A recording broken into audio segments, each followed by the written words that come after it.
Buongiorno a tutti, bentornati a Liberamente, variazioni e scorribande qui su Radio Libertà.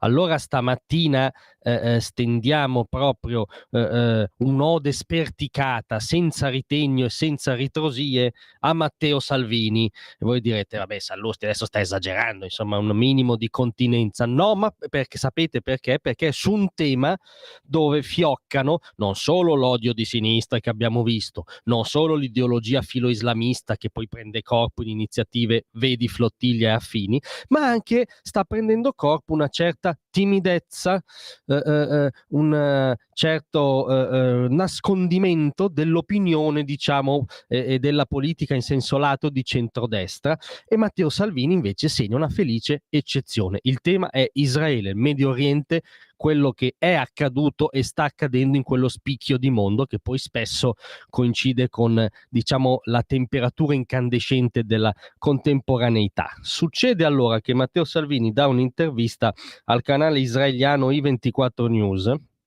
dove ha detto una serie di cose molto importanti, niente affatto timide, anzi molto cristalline, che stanno ovviamente destando scandalo presso il fronte allargato delle anime belle. Vi riassumo le più salienti. Parlo come Matteo Salvini, come capo del mio partito e come una parte del governo. Dal mio punto di vista, difendere Israele e il suo diritto di vita significa difendere la libertà e la democrazia. Scandalo pazzesco, ormai sono affermazioni, come dire, indicibili, ma sono affermazioni che dicevano, tra le altre cose, dei pazzi estremisti criptofascisti anche in passato, no? Tipo Ugo La Malfa, la battaglia per la libertà inizia sotto le mura di Gerusalemme, lo diceva Ugo La Malfa, o Oriana Fallaci, no? Che diceva sono sionista anzitutto per interesse, anzitutto perché quella è anche la mia battaglia e se cade Israele cade l'Occidente. Ecco, questi pazzi estremisti l'hanno detto in passato, Matteo Salvini lo ribadisce oggi. Difendere il diritto di Israele a esistere e a difendersi significa difendere la libertà e la democrazia, cioè non è una variabile secondaria, diciamo, quella che scomoda i valori che sono in gioco. Dall'altra parte ci sono i valori di Hamas, quindi non c'è doppiopesismo, perché i valori di Hamas sono sì che simplicite i valori delle SS, sono quella cosa lì. Prosegue Salvini. Israele ha tutto il diritto di garantire e garantirsi un futuro sereno. E poi rivendica: l'Italia è uno dei pochi paesi che non si è mai allineata al politicamente corretto anti-ebraico e anti-israeliano, che è la definizione proprio corretta.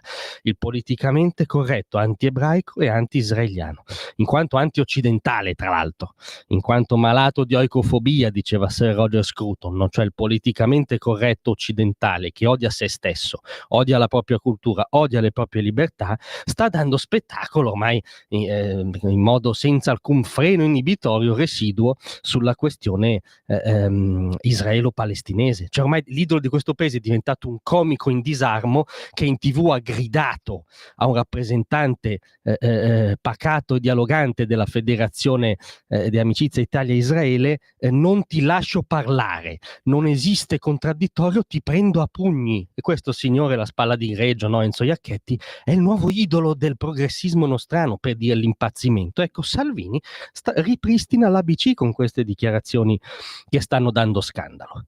Sulle proteste pro-Pal, scusate, la dice chiara: molta di questa gente che sta protestando non penso sappia per cosa lo sta facendo, perché il terrorismo islamico è il principale problema al mondo di oggi. Il terrorismo islamico è il principale problema al mondo di oggi, tra l'altro non da ieri, neanche dal 7 ottobre 2023, ma dall'11 settembre 2001. Cioè è un problema epocale, e Israele, come dicevano o avevano profetizzato i signori beceri tipo La Malfa e Fallaci, rappresenta la prima trincea di questo scontro di civiltà. Diceva Samuel Huntington, no? Un altro pazzo estremista, no? Uno dei più grandi intellettuali e politologi americani. E poi dice un'altra cosa chiara, per fortuna: riconoscere adesso uno Stato palestinese dopo i fatti di sangue di Hamas e con Hamas ancora attiva è un errore clamoroso.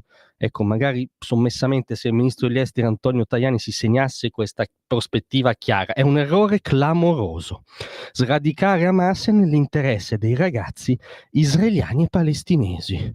Esatto. Riconoscere oggi uno Stato di Palestina vuol dire darla vinta a quelli che hanno fatto il 7 ottobre. Non è una tesi di Salvini o di Sallusti, l'ha detto Hamas. Cioè, quando Macron ha detto riconosciamo tutti lo Stato di Palestina, Hamas ha detto benissimo, era uno degli obiettivi del 7 ottobre. E Salvini dice no, giustamente, non li facciamo conseguire uno dei loro obiettivi a questa banda di canaglie nazi islamiche che opprimono anzitutto i palestinesi, come teorizzavano i capi di Hamas, tra l'altro. Tutto questo per dire che ci sono parole finalmente chiare di fronte ai tentennamenti di Tajani sul tema, ma spesso ci sembra un cavalier tentenna assai differente dal cavalier Berlusconi, che era un iperamico dello Stato di Israele.